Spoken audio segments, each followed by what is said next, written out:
ஈரானின் மறைந்த உச்ச தலைவர் அயதுல்லா அலி காமினியின் இறுதி சடங்கு நிகழ்வுகள் உலக நாடுகளின் கவனத்தை தன் பக்கம் ஈர்த்துள்ள நிலையில் அந்த நிகழ்வில் கலந்து கொண்ட காமினியின் 3 மகன்கள் குறித்த சுவாரஸ்யமான மற்றும் ரகசிய தகவல்கள் இப்போது வெளியாகியுள்ளன.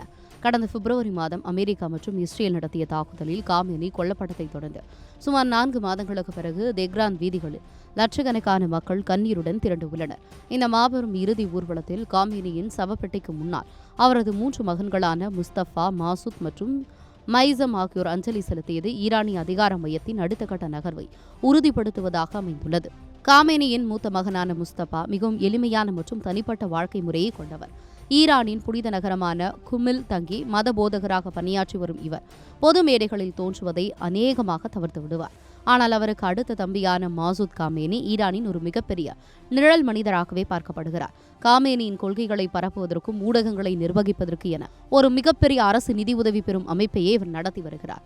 ஈரானின் நீதித்துறையிலும் மிக முக்கியமான அரசு நிறுவனங்களிலும் இவருக்கு இருக்கும் செல்வாக்கு அபாரமானது. இவர்களுக்கு அடுத்தபடியாக இளைய மகன் மைசம் மதபோதராக இருந்தாலும் அவ்வப்போது பல்வேறு ஊழல் புகார்களில் இவரது பெயர் அடிபடுவது உண்டு. குறிப்பாக ஹங்கேரியில் உள்ள சொகுசு விடுதிகளை வாங்கியது தொடர்பாக இவர் மீது விமர்சனங்கள் எழுந்தாலும் குடும்ப செல்வாக்கு இவரை பாதுகாத்து வருவதாக கூறப்படுகிறது. இருப்பினும் இந்த இறுதி சடங்கு நிகழ்வில் அனைவரது பார்வையும் தேடியது ஒருவரைதான். அவர்தான் ஈரானின் புதிய உச்ச தலைவராக அறிவிக்கப்பட்டுள்ளார் முஜ்தபா காமேனி. தனது தந்தை, தாய் மற்றும் மனைவி ஆகியோரை ஒரே தாக்குதலில் இழந்த முஜ்தபா இந்த 6 நாள் இறுதி சடங்கு நிகழ்வுகளில் இதுவரை எங்குமே தென்படவில்லை. அவர் அமெரிக்க தாக்குதலில் பலத்த காயமடைந்து முகம் சிதைந்து விட்டதாகும், ஒரு காலை இழந்துவிட்டதாகும் அமெரிக்க பாதுகாப்புத்துறை மற்றும் சர்வதேச ஊடகங்கள் செய்தி வெளியிட்டு வருகின்றன. ஆனால் ஈரான் அரசு இதனை திட்டவட்டமாக மறுத்துள்ளது. பாதுகாப்பு காரணங்களுக்காகவும் இஸ்ரேலின் நேரடி அச்சுறுத்தல் காரணமாகவுமே அவர் பொதுவெளியில் வரவில்லை என்று ஈரான் விளக்கம் அளித்துள்ளது.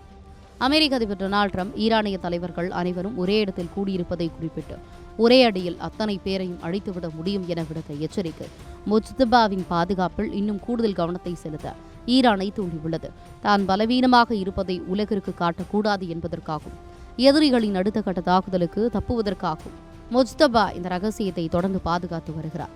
வரும் ஜூலை 9ஆம் தேதி காமினியின் உடல் மசாத் நகரில் அடக்கம் செய்யப்பட உள்ள நிலையில் அந்த இறுதி நேரத்திலாவது புதிய தலைவர் முஜ்தபா காமேனி தோன்றுவாரா என்ற எதிர்பார்ப்பு சர்வதேச அரசியல் அரங்கில் அதிகரித்துள்ளது.